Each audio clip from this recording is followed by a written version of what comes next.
Thanks.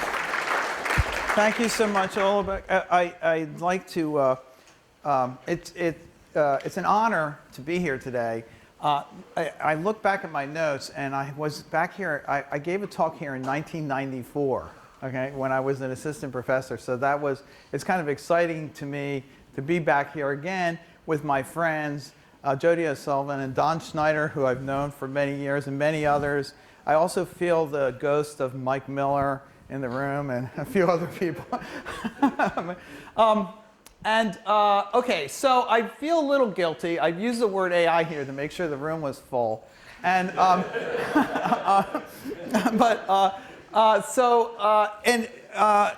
not, so in the work I'm going to be talking about, we're using, the reason I felt I was allowed to use that word is that we're using deep neural networks a lot. But I'm not going to really talk so much about deep neural networks.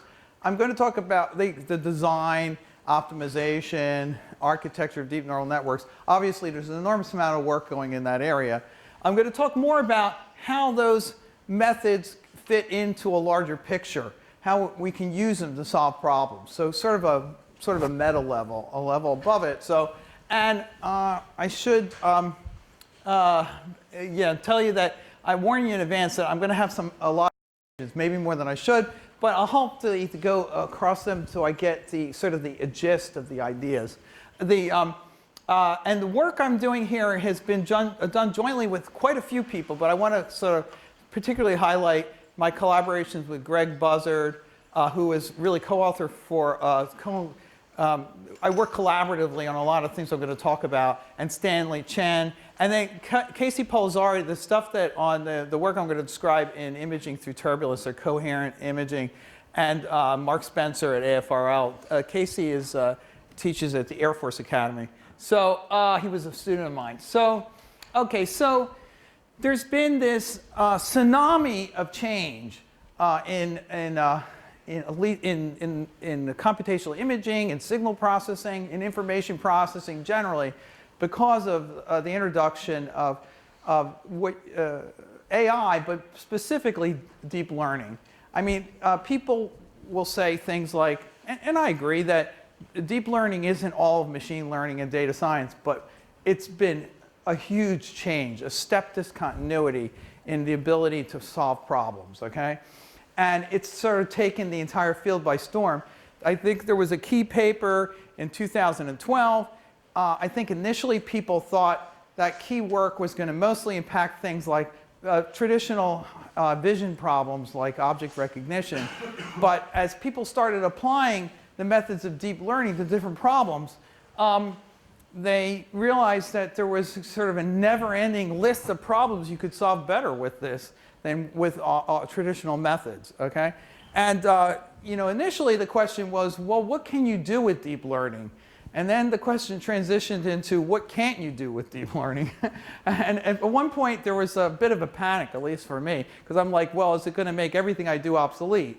And I think that it's not going to, at least in the short term, make everything obsolete, but it's certainly an enormously powerful tool that we all have to learn how to use and figure out how we're going to incorporate it in solving problems. But there are pluses and minuses.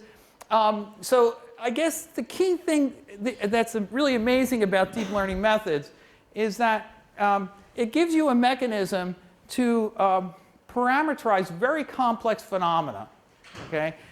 In ways that seem to generalize very well beyond training sets. And that's something that I don't think people really fully understand. As far as I'm concerned, that's sort of an open question. I'm not even sure it's going to get a theoretical answer. It might end up being that people just accept that it's just true.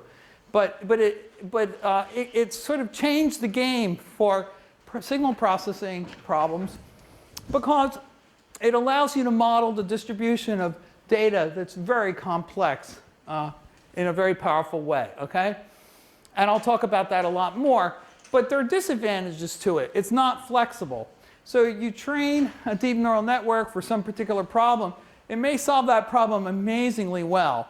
But as the parameters of the problem change, you have to typically retrain it. There's methods people are trying to introduce which make the deep neural networks more flexible.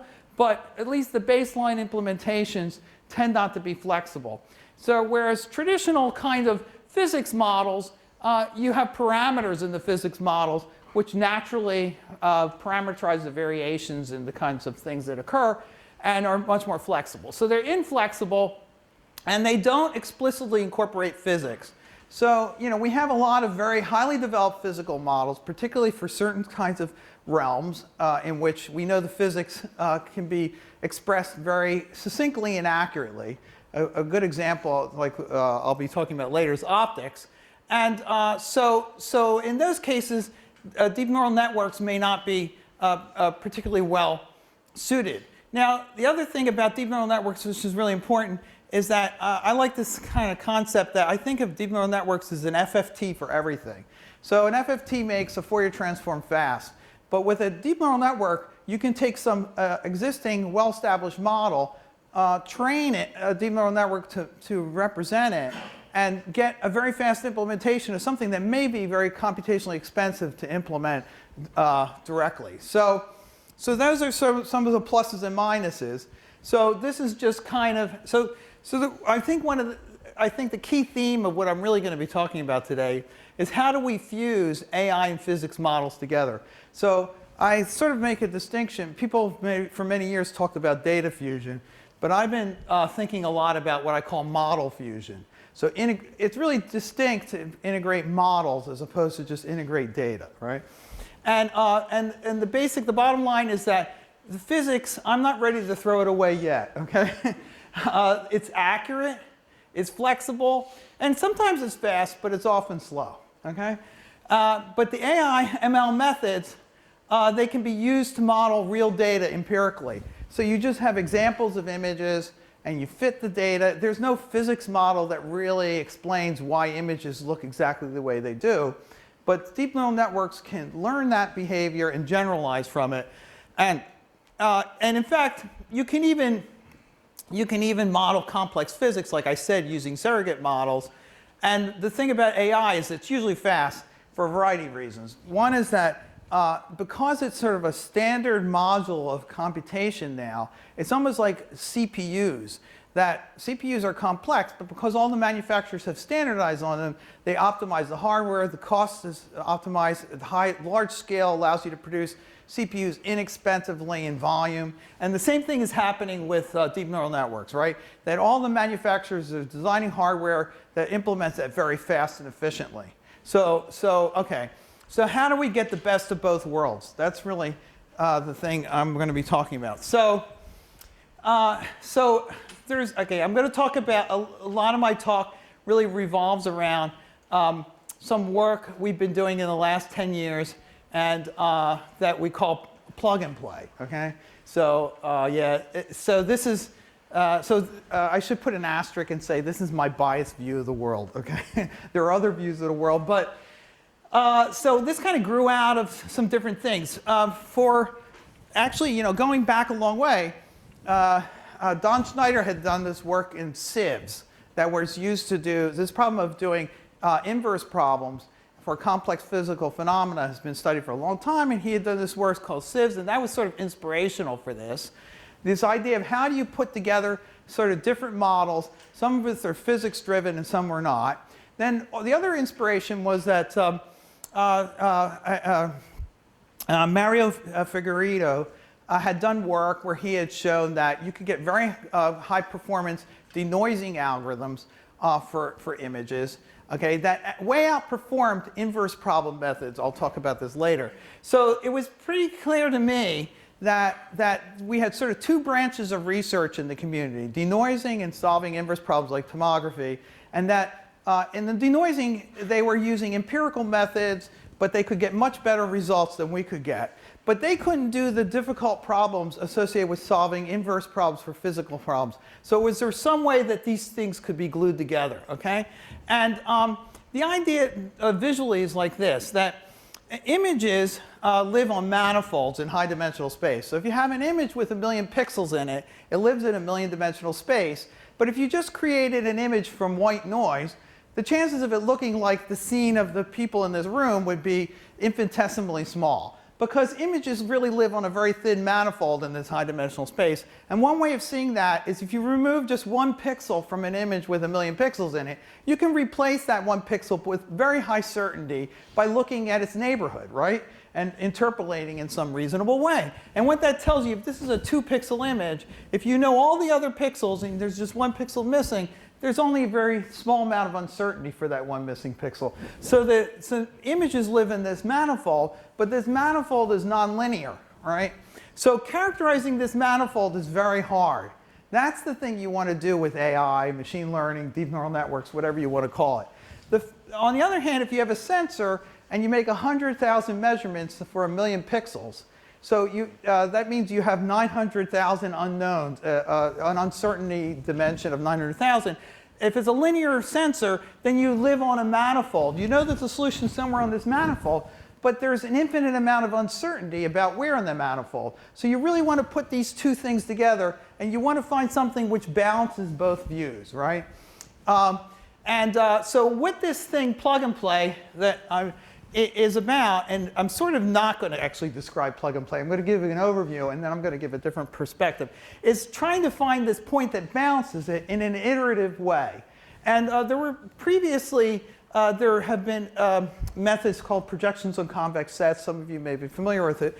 And it's very similar to that. In projections on convex set, you would try to project on this manifold, project on that manifold. But the problem is the manifolds may not intersect. So and this plug and play method allows for the possibility of some softness, and you find a point in between. So when we actually applied this method, so this was just really an ad hoc technique. I'll explain it later in more detail. But Venkatakrishnan, who was a former graduate student of mine who's at Oak Ridge National Laboratories, he did this work, and he applied this method, and he found that he could download. The key idea in plug and play is that you use a denoiser as your prior model. So he actually just downloaded denoising algorithms that different researchers had developed. BM3D is one of the best denoisers. Deep neural networks do better, but have to be trained. BM3D doesn't have to be trained. And he found that with these different denoisers, he could solve these inverse problems. In this case, we're doing an interpolation, or a, what do you call it? We're basically replacing missing pixels. So this is the mask of pixels we have. And we can solve this inverse problem and get very good results, much better than using traditional inverse problem methods, by using this plug and play approach and using these advanced denoisers as our prior model. So the method works, okay? Now, I'm going to, okay, so plug and play was originally based on this thing called ADMM, and I could go through the whole thing, but what I really have come to realize, or believe, is that there's a different way of looking at plug and play, which I think is easier to understand and more effective, okay? So rather than explain that method, I'm going to explain a kind of a new way we have of looking at it, which we call consensus equilibrium. And in the consensus equilibrium approach, the idea is you get away from this concept of doing optimization, and instead of trying to minimize a cost function, you try to solve a set of equilibrium conditions. So I apologize, but the thing's going to get kind of mathematical at this point. But you know, so be it. Okay, so in the traditional problem of doing regularized inversion, so this is the same kind of problem you have to solve if you're, whenever you have a sensor and you're trying to use that sensor to infer something about the world. So when you're trying to do tomography with a CT scanner or MRI imaging or ultrasound imaging, any of those problems, you really want to know something about the world, okay? But you have flawed, sparse, noisy measurements that you have to recover that from. So canonical framework is that you have some x you want to know, that's an image, and you have some measurements, y, and there's some conditional distribution of y given x, and that's your model of the sensor. And from that, you want to recover x. And what you also put in there, you bake in there, is a prior model of x. So you don't want to just have any x. You want this x that seems reasonable, and that's this idea of the image manifold, okay? So the classic way to go about solving this problem is you try to find the x which minimizes the sum of two functions.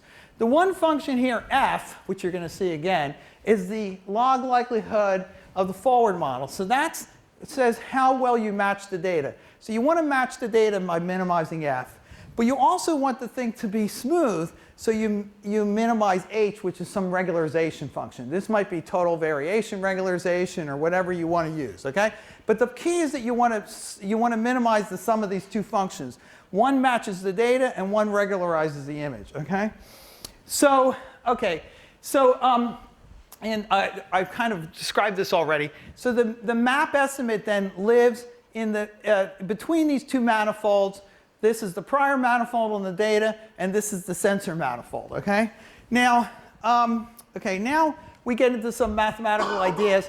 There's this concept of a proximal map, which is sort of a deceptively simple idea, okay? It's a deceptively simple idea, but it's really very powerful, okay, in my opinion. So the idea of a proximal map is this. This is the thing you wanted to minimize to match the data, okay? So you want to minimize this function f. But you attach this thing that I like to call a dog leash, okay? So the idea is that you have this springy leash to your solution, and you don't allow the solution to go all the way to the bottom. So you don't allow the dog to go all the way to the bottom because you have him on the leash, okay?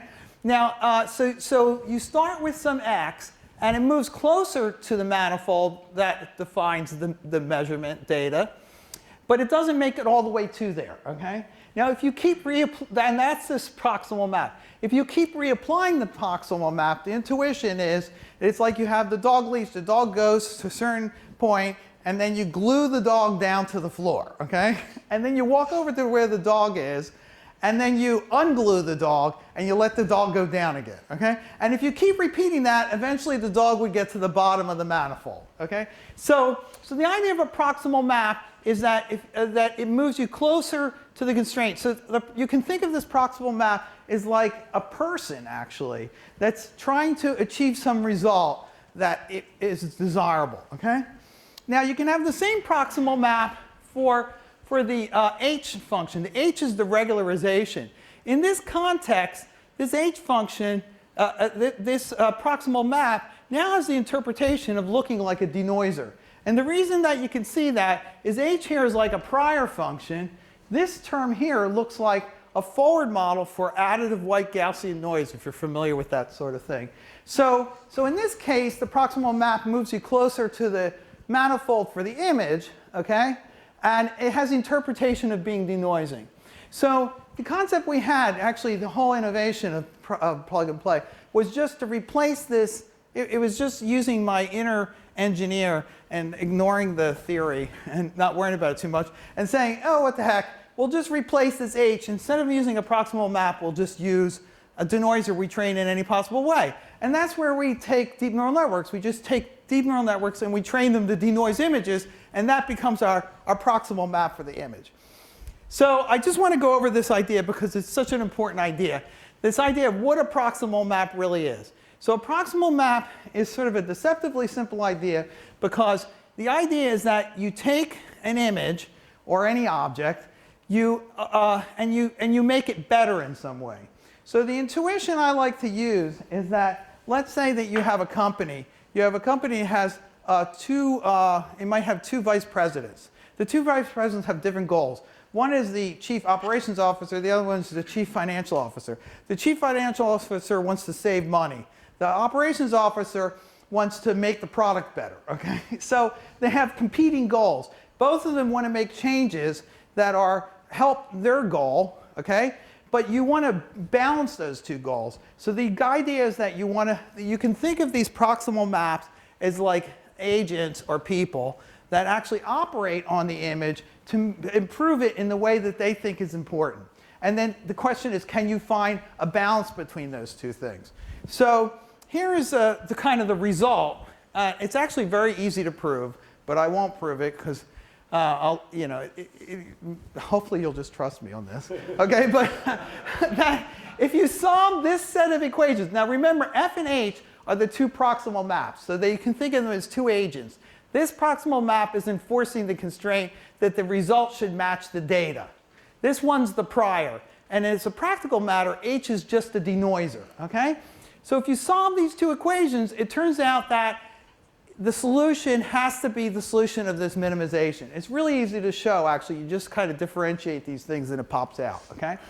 So the beauty of this is now you've converted this optimization problem into a set of equations that you solve.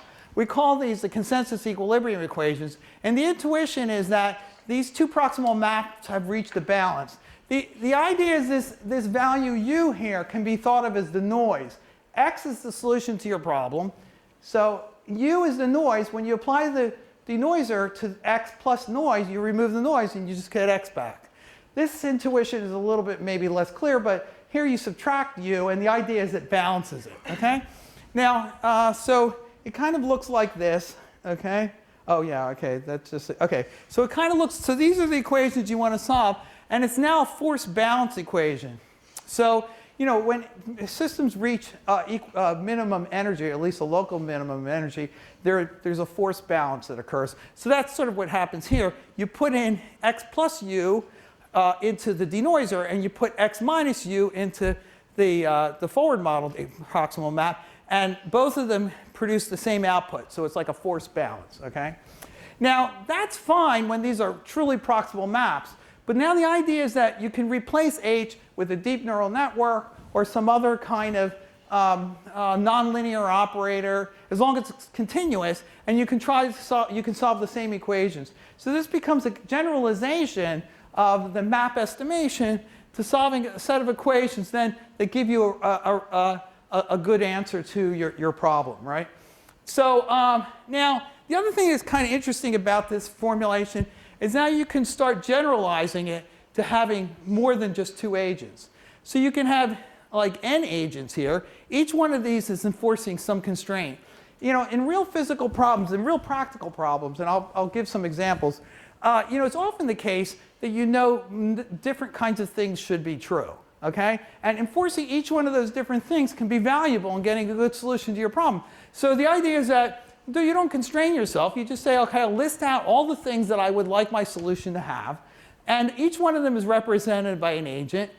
And now the set of equations I want to solve is that if I add these values u, all these u's have to sum up to 0. Okay? And it turns out if you solve this equation, these set of equations, and if these f's are proximal maps, then you'll have solved a minimization problem corresponding to the minimum of the sum of all the corresponding functions. This is actually equivalent or very closely related, I'll talk in a minute, to a thing called consensus ADMM. Okay?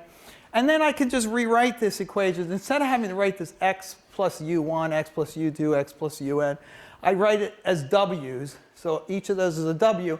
And I say that the sum of the w's has to equal x. So it's again a force balance equation. Each w is the input to an agent. Each agent takes that w and moves it to the same point, which is the equilibrium point. And then the key idea that you need is this other equation is that the average of all the w's has to be x. Okay? Now, so that's the problem. Now the question is, how do you solve these sets of equations for particular applications? I apologize because I know it's early in the morning and I have too many equations, okay? But hold on, and the only thing I can tell you is that I will have pictures, okay?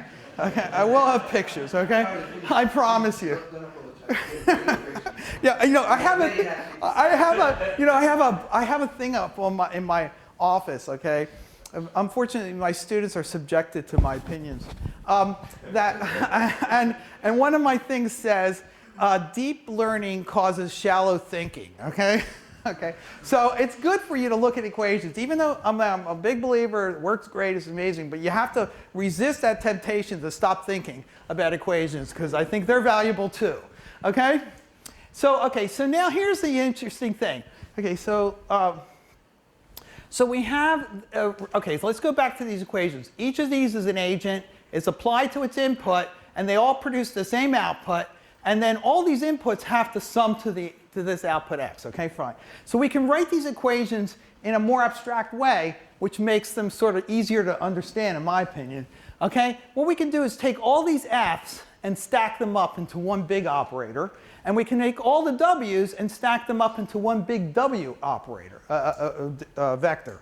So we take all these w's and we stack them up, okay? So this w is really the stack of all the w's.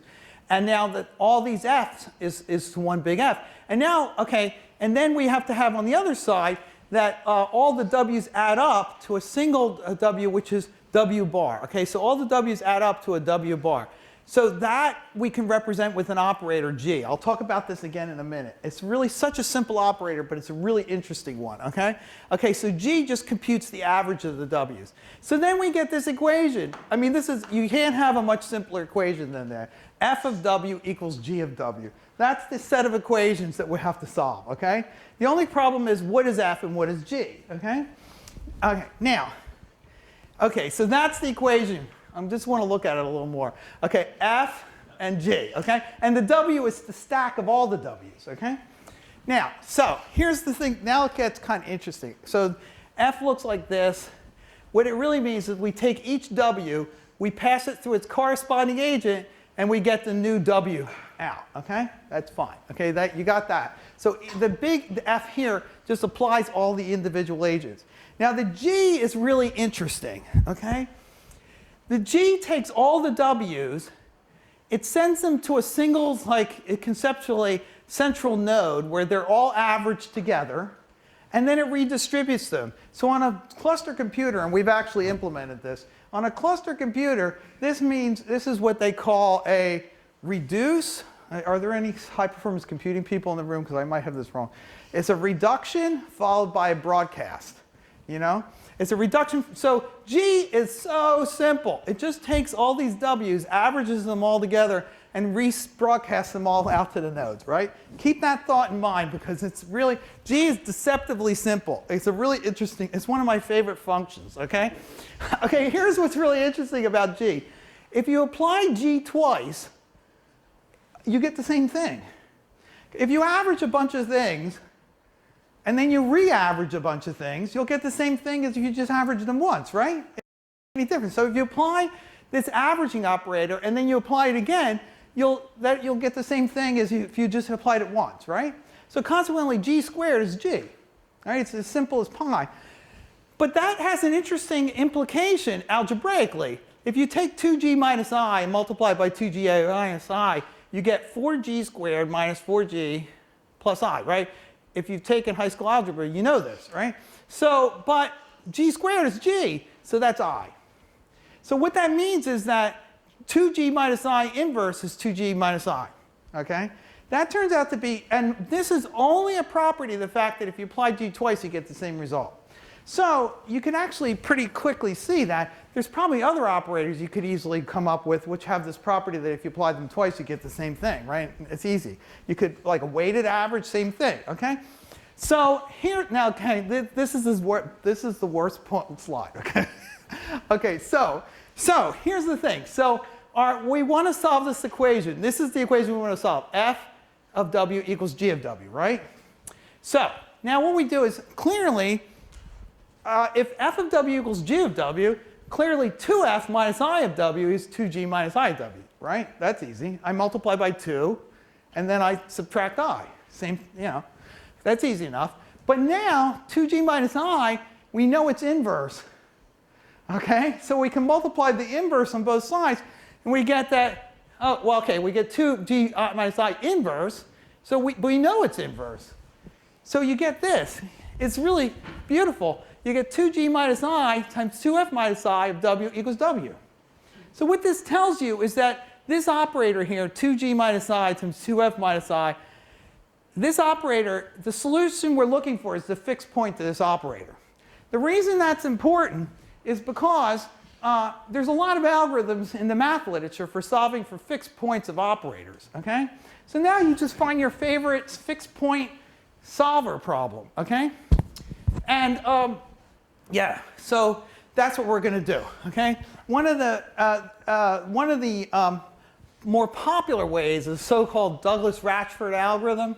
By the way, right, Douglas was a Purdue math professor. So Greg Buzzard was very delighted by that point. He passed away a couple years ago, but he was quite loved. And I want to point out also that Douglas developed this algorithm because his computer, he was trying to program to solve problems having to do with petroleum exploration, basically oil well drilling, and the computer they had didn't have enough memory on it. So he had to come up with a clever way of solving the problem without having to store too much. So necessity is the mother of invention sometimes. Okay, so this is an algorithm that's a little more complex than just one possibility for finding the fixed point is just keep applying the operator until you reach a stable point. But this turns out to be a little better. By picking this value rho between 0 and 1, this converges more robustly. Okay? Now the interesting thing is if you pick rho equal to 1/2, then this equation becomes identically the same thing as ADMM. Okay? If you're familiar with ADMM. And actually, it becomes identically the same thing as consensus ADMM. A slightly different derivation of all this comes out to exactly the same thing as ADMM with rho equal 1/2. This comes out exactly the same thing as consensus ADMM. And it's interesting, I'll editorialize a little bit at this point, that consensus ADMM and ADMM, if you're familiar with that, comes out of the optimization literature, particularly augmented Lagrangian optimization and the classic viewpoints of optimization in dual spaces. But the proofs that people have for the convergence of ADMM, they tend to break down when they use the conventional approaches. So I actually think that this is a better way of thinking of ADMM, really. Because this is how you can easily prove now this convergence. It basically use the standard theorem from Douglas-Radford, and this will converge whenever this T is non-expansive. Yeah? Okay. You mean like, does it exist? Is it unique? Things like that? Okay, yeah. So if in the case where when the agents are truly proximal maps, right, then you can show that this has to be non-expansive. Because the classic mathematical, there's this guy Morel who did a lot of the classic work with proximal maps, and he has a lot of very powerful theorems. And it's easy to show that, based on using those theorems, it's easy to show that the proximal maps are non-expansive. So that this thing here is non-expansive. So you know that the solution exists and it's unique. So this is basically a proof of existence and uniqueness of the solution to the ADMM problem when you're doing the minimization with convex functions, which is the standard results that you get, like in books like Boyd's, for example. So this is sort of a different way of coming at it. Yeah. Core property of G. If instead of computing square of 2G minus I, you compute G square of G minus I, you get different property. Oh, say that again. You compute. Yeah, there's a lot of variations on this. I don't doubt what you're saying is true, but could you repeat it? You compute 2G minus I squared and show that they are inverse to each other. But if you use G minus I squared, you get different property. Oh, yeah, no, that's a really interesting point. Yes. I mean, the problem is I'm like too busy. But yes, there's like a zillion generalizations you can do of this. Okay? You're absolutely correct. Okay? What'll end up happening, and I'm going from my head, okay? That in that case, yes, you can compute the closed form inverse. It comes out a little bit different, okay? And, but it's equally valid. And you can also set up equilibrium conditions in those cases. The other thing I want to say that's really important is that, the Douglas-Radford algorithms exist a convergence, which is a proof of existence and uniqueness for the solution to the problem, is sufficient but not necessary. So in other words, there are solutions to the fixed point problem for which this doesn't converge. In fact, it's easy to come up with such cases. So there's also a much broader class of possible algorithms, and I'm sure there are much faster algorithms, okay? Because we've already seen some of them. So I think solution exists, but it doesn't have to be unique if you have just convexity, not strong convexity. So yeah, that's correct. But unique, otherwise you'll have a set of solutions. Yeah. That's a really good point. Yeah, I have to, it's hard for me to think in real time. What you're saying is absolutely true, and I have to remember exactly how that fits into the conditions for the proximal map. But what you're saying is absolutely true, right? Yes. Yeah, that's the danger of speaking on the fly. Yeah. Oh, was there another question? Okay, yeah. This relies on 2G minus I not being a zero operator. Say that again? 2G minus I should not be equal to the zero operator, right? Because then you can't find. Oh, yes. That's an interesting point. Is that? I have to. You can't, because G is just an arbitrary projection. Any projection operator. And the averaging, right? But to do the averaging, and then what happens is all the elements are half, then it becomes equal to 1, and then This is fantastic. I'm so glad I included these slides. There's nothing better than having your audience correct you. Yeah, I mean, it's heartwarming, really. But okay. The things you're saying are absolutely true, and I may not understand them completely. Okay, but let me also point out some other things you might find interesting. So, okay, because okay, so I guess the one comment was we could do things other than multiply by 2f minus I here, right? So that would be one generalization. The other generalization is that we can have a g. All we have to have is the property that g squared equals g. So there are a lot of other operators. There's one possibility is you have, and we use this all the time. In fact, I'll talk about this in a minute, that we don't typically just take the average. We take the weighted average. That actually turns out to be very practically useful, and I'll explain why in a minute. But the other thing is this could be a nonlinear operator. So this could be a centroid operator, okay? Let me give you, it could be like the minimization. So if you're familiar with like things like M estimators, like, you know, where you minimize, but it has to be a continuously convex, continuously differentiable convex function. If you take a function like L1 norm minimization, you have some problems because there's some issues, okay? But there's a large class of nonlinear operators which obey this, and this proof goes through equally well, okay? So you could, now the thing is, it will no longer be the it will no longer produce a result. It'll produce a result which is unique, I believe, if it's not expansive. But it will no longer be the minimum of a sum of functions, right? Because if it's not a proximal map anymore, it's you're no longer solving the original optimization problem. So you're solving a different problem, but potentially a very valid, useful problem, okay? So there's a lot of generalizations of this which I think are super interesting. And we certainly haven't gotten to, and I don't know when I'm going to get to. So if you want to do them, yeah, I think that would be terrific. One other thing here that's kind of interesting is that I find that, you know, the abstraction of this gets people confused sometimes.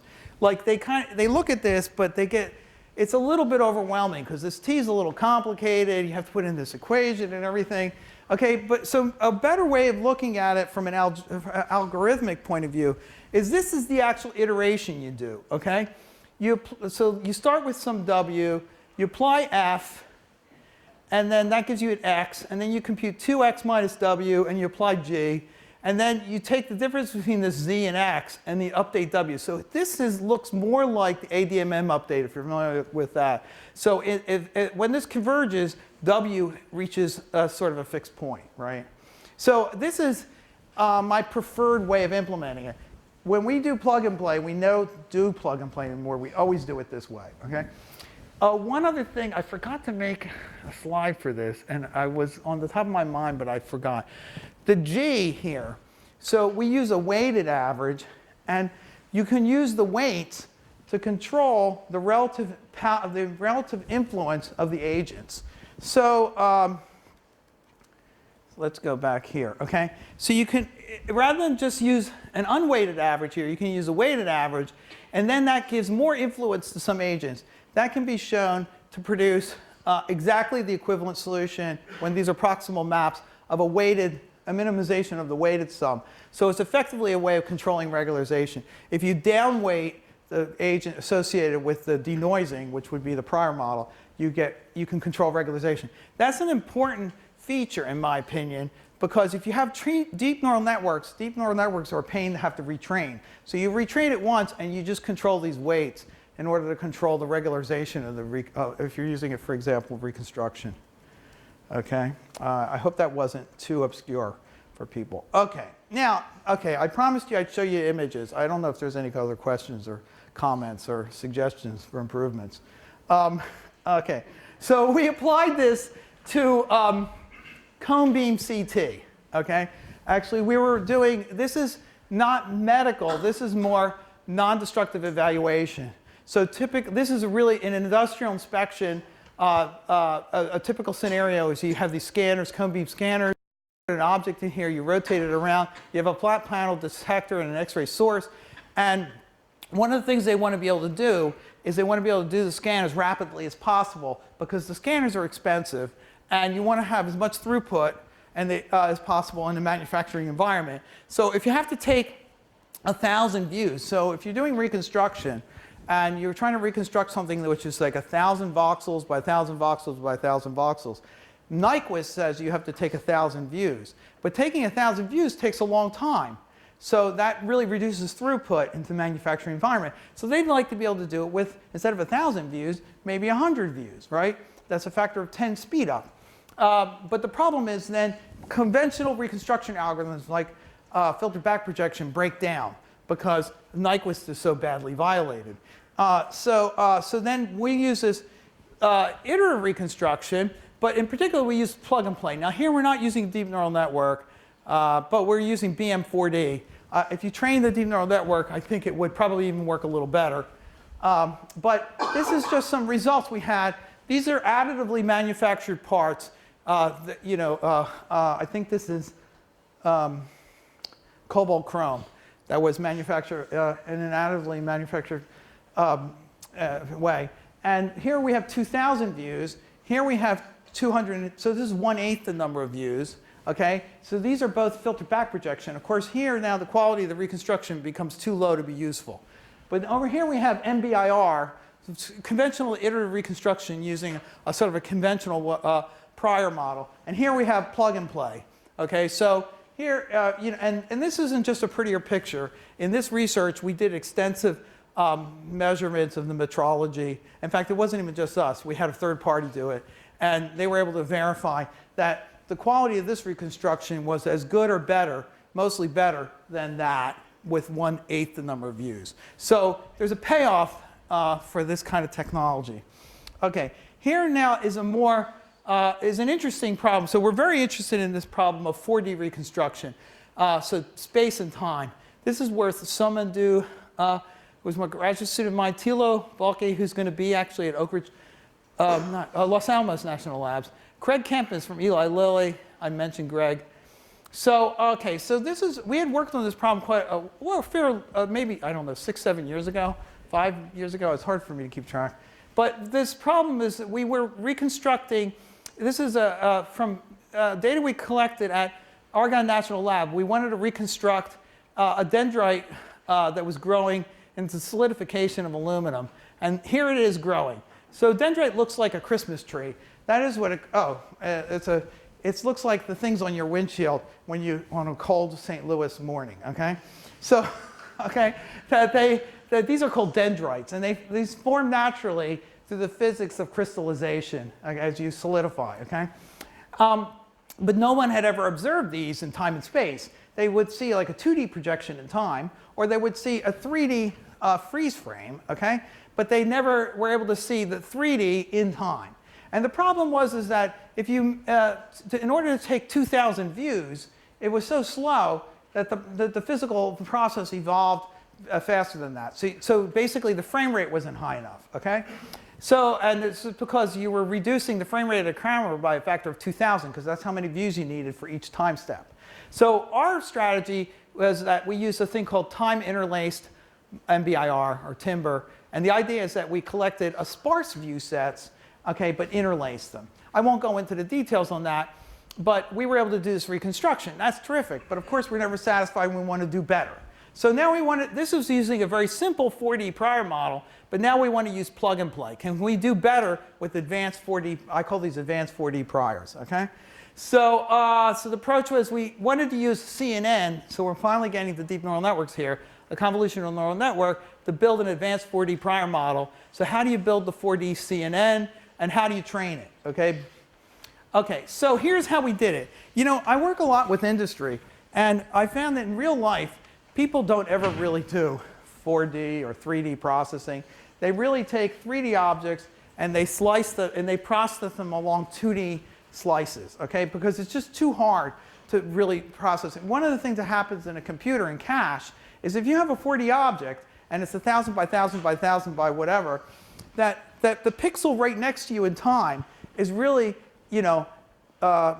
many megabytes away in memory, gigabytes away, because you have to, because of the raster ordering of the pixels and the fact that memory is linear, okay? So it makes the processing incredibly slow. So it's just not practical. So what we did is this. We said, okay, we're going to just do denoising in 2D planes, okay, for our prior model. But we'll do them in 2D planes this way, in 2D planes this way, and in 2D planes this way, okay? And then we'll use this consensus equilibrium. We call it multi-agent consensus equilibrium, so MACE. We use the consensus equilibrium to enforce all those constraints together. That's different than just averaging them, okay? Because it's like you're projecting the constraints simultaneously. And by doing that, we were able to get much better results, okay? So this is sort of the results. This is what you get from filtered back projection. This is what we get from traditional iterative reconstruction, what we call MBIR. And this is using this deep neural network reconstruction, okay? And if you, what we call multi-slice fusion, because we're fusing the different slices. And here's what happens if you do the reconstruction just by doing the regularization along one of the axes at a time. There's some sort of defect. You either get streaks this way, or you get streaks this way, or here you get a missing structure because the regularization is done this way, okay? Basically, by putting all these constraints together, you get a better result than you would individually. And this is just fun because it's a movie. And at this point, it's always good to watch a movie.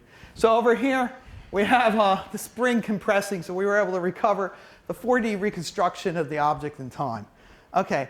And then I'm really running out of time, right? So I'll just say this really fast. This is some other work that relates to work Jody and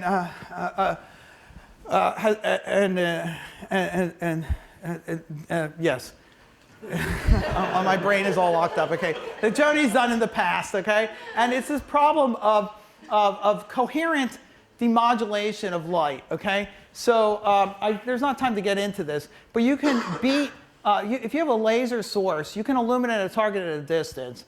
And then the reflected light comes to the detector. But if you beat it against the coherent source, then it's like heterodyning. You can actually demodulate the complex signal, okay?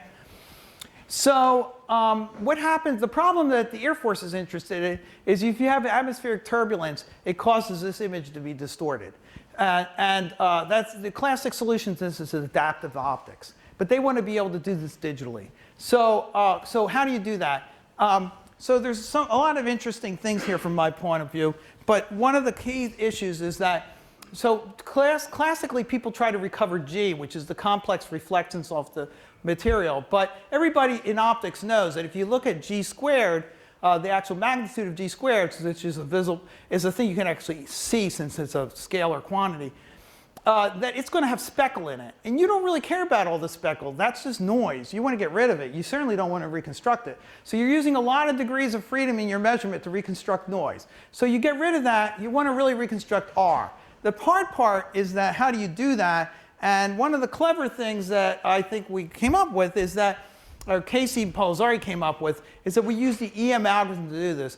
What makes it challenging is that you're recovering R, but G is related to R nonlinearly because the expected value of G squared is R. So therefore, there's a nonlinear relationship to them. But we can use the EM algorithm to simplify those operations dramatically. You get the so-called Q function in the EM algorithm. And it turns out that then you can iteratively minimize the Q function if you're familiar with the EM algorithm. And the thing that's interesting is that under some relatively weak assumptions, this all collapses into very easy to compute things. Basically, you have to compute some FFTs, okay? So, okay, now the deep neural network and the plug and play part. Okay, so I'm kind of running out of time, so I'm going to skip to this part. Okay, so we I don't have time to go into all the details, but basically we formulate that in what we call in the consensus equilibrium framework. So we have one agent here represents the physics. This is an example of where I think it's sort of the poster child for the case where using the physics really pays off because because the physics model for the coherent light propagation is very complex, has a lot of information in it, and it's not that computationally expensive to compute. So you hate to get rid of it. But then we want ML models, machine learning, AI models, what you might say, for the image and for the phase we're trying to recover. Right now we're just using it for the image, so we use a deep neural network there, okay? And then I'll just show you the result. So the result is this, that this is what happens if you just use the classic methods to focus the incoming light. You just take an FFT, but the phase distortion due to atmospheric turbulence, this is a simulated case, creates a sort of a blurry image with not very good contrast. If we do MBIR using a prior model for the image based upon simple Markov random fields, we get huge improvement. But if we use deep neural network, we get like a miraculous improvement. Okay? And so what we're doing is we're combining the physics model with the AI model, right? And okay, now this is becoming a famous quote of Dong-Hee Yi, a former postdoc of mine. Why is it so good? It's the power of the deep neural network, okay? So the power of the deep neural network. Okay, so takeaways. I'm totally biased, of course, because it's my thing or whatever, but okay, what can I say, okay? At least I'm telling you the truth. Consensus equilibrium allows you to integrate multiple homogeneous sources of information into a problem. Okay, so you can glue together things like physics agents, deep neural networks, or other kinds of useful constraints. People think of prior models as usually being, like the machine learning piece, and usually it is. But sometimes there's physics. Like if you're doing a material science problem, you may have physics about that you can incorporate into the prior model. So you can build those in, and you're not constrained to just having two things, the forward model and prior. You can have lots of different things. Just mix them into the soup. And then, so it integrates physics, and integrating physics and ML models can be powerful. And then, okay, this is the thing I showed you about the single-shot phase recovery is possible. So thank you very much.